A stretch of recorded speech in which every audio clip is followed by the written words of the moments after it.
apologize, it stopped again. But like I was saying, you get a bunch of damage, Milia attacks as she descends but at the quickly from same time midair, you lose making a for an bunch of overhead damage. hit. This move You is get a lot of versatile hits, and but can be you lose used in all the air cover damage of those as MA hits. options. Alright, hang on a sec. Bad Moon. I'm bad at this. So, Bad Moon, of course, it's still the air. It's an air-only move that brings you down. You can do it off of a jump cancel. Easy for going high in the sky, doing that much, and then coming right back down with it. Turbo Fall, I couldn't even see this one. She fell so fast, I don't even know when to press the next button. I got mixed up 3 times. I'm that Zato right there. Although the throw is amazing, but the fact that it's a throw makes it a little bit weak. Tandem Top S is a regular projectile, links really well. Now the heavy version hits twice, but it takes a little longer startup, but it hits twice and puts them in a juggle state. So it's a really good reset tool. But still look at that damage. I'm still doing 3 hits with any other character in this roster. Iron Saber, the one move the CPU in the arcade move, loves to break my ankles with. It will run and still be put in a moderately safe distance. Put that in the combo. Still, we got some weird air mechanics here. Gets crazier the higher you go. Now, Miraz, that hurt to say. Really good tactic, but it's really good because it's a constant reset. Lush Shaker hurts my hand because of the repeatedly okay. I understand. The animation is good, but it looks like you got hit way more than maybe 6 times, as they're trying to say. Now, Capel is, it's hard to say. I think Capel was kind of a move that used to always be there. I don't remember it very well because I never used it. Because when you go for an air dash with Melia, you want to make sure that you just dash in before they can respond. Winger, here's the part that I don't quite understand. The good super, right? It makes sense. Projectile, or actually one hit of invincibility, is a reversal. Now, Septum Voices replaces the 3 hula hoops she used to throw. The hula hoops, the CPU would throw at you even when it knocked you down for no reason. This one seems a little bit better because it actually, still puts in pressure. Gotta be quick with Melia, try to get Bad Mood to drop the opponent, even when in high areas. Now, I don't know if it's in this video specifically or another one, but which one are they going to show it in? Okay. Lush Shaker looks like a problem because you hit it once and you get like the easiest combo alive. Seems simple, right? Looks simple to me. So that's Melia. I don't know if it's going to go. Okay, it did. It went away on me slightly, but it's not that bad. Now, Zato, I feel like Zato got a whole overhaul, not gonna lie. Zato is a technically challenging character, as you can also... If you put technically challenging in the same sentence as mentally frustrating back in Revelator, trying to keep Eddie alive, then you have yourself a good contender for difficulty. You got almost Carl Clover, but not fully Clover, right? You got to control Ada at the same time you're controlling yourself, not by a button press. No. You literally have to do whole motions. But at the same time, where Ada has armor physics, Eddie does not. So you got to keep him alive here. To control his alter ego, Eddie. Looking at Eddie's animations in a game like this makes my eyes bleed because it's so damn beautiful. Like, before, he seemed like a shadow, but he seemed really spiky, right? He seemed almost like a mech that would come out of like a puddle. So he seemed made of rocks. This game makes him look like he's made of literally Dasani water. Overwhelm the opponent by attacking with both Zato Especially and Eddie. The command grab. A bunch of sharks become a shark. Zato moves quickly in the inputted direction. Oh my god, this guy. I don't hate him, but I understand. Now, Flight is a little bit different because Flight doesn't quite seem fast like it used to be. Eddie is a little bit different now. I don't know what's going on with him. I don't know if there's a difference with him, but he seems to be I like that move especially. He's got the high. I probably could tell you each button. However, when you literally get poked, right?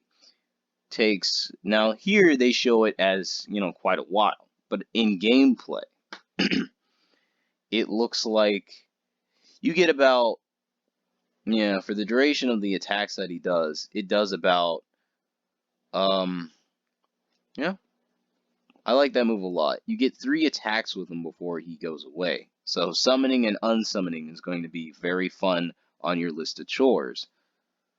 So that's a lot, seemed to be a pretty easy move to use instead of, you know, the drill spike thing. Leap with S is a good overhead and also a low, and really good at anti-airing the opponent and keeping them at bay, both in the air and on the ground. It's also a good combo mechanic. Oppose. Thou who oppose me. Now this is a new move that actually, it might be the only move where Eddie actually does absorb damage for Zato to actually get hits in, kind of like a shield as long as he's behind it. However, like normal, it doesn't work behind supers. Invite him. Comes out mad, good, fast, and has a bigger range. So you don't have to worry about the I missed it by literally 2 centimeters. Break the law is still about the same, although in this game it becomes a little bit of more of a risk if you want to hold it, right? Say, okay, let's just put it like this. I don't want to fight you, so oh no, I got counter hit. I got hit by Oblivion. And it hurts even more. So you throw the S that way, then you combo that way, then you throw out the second move. Damned Fang is command grab. The move where he always used to be like, well, that was majestic. Hang on. The move where he was literally like, I'm going to make a shadow ball. I'm going to make a shadow ball, appear on it, and break it apart with my bare hands. In this version, he's like, it's a little bit different because instead of that, it's literally, I'm going to become a shark. I'm going to come into Eddie, going to mess into this mall and become a shark. It leaves you wide open when whiffed, so go for it when you think the opponent is focused on staying grounded and blocking. Which is going to be easy because you always block. Drunkard's Shade is a good move because Drunkard's Shade repels projectiles, which not a lot of people know, apparently. Even charged projectiles. Amorphous. Approach the opponent and consume them in this powerful projectile move. The move itself always kind of confused me because at first I didn't know what the hell he was doing. I want to split light and travel over there. But interesting about it is, I don't know if it's a move that tracks, but when you look at it, it hits from close, right? Full screen and distance away. It travels forward. So it's a really good void. Now this forms into a sword. Back when you used to become Eddie and literally drag their body full screen with the sword, he turns into a projectile and attacks from his... Now the sword, now it actually works differently. Eddie becomes the sword, or in a way becomes the sword, or throws the, yeah, he becomes the sword, and depending on where you are on the screen, it will track the opponent. Full screen distance away, or, you know, you could be in the air, it's going to go to their position. Throw Eddie behind them, stab in the back, right? Ain't that amazing? In the air, we're going in the air. He returns to his usual form as Eddie, so take this chance to overwhelm the opponent. It's also good on pressure because it's still on that stun. You can launch a... So take this... After the attack, he returns to his usual... Now here's the part I want you to pay attention to. This move is very majestic because it used to only be the only move we used to watch.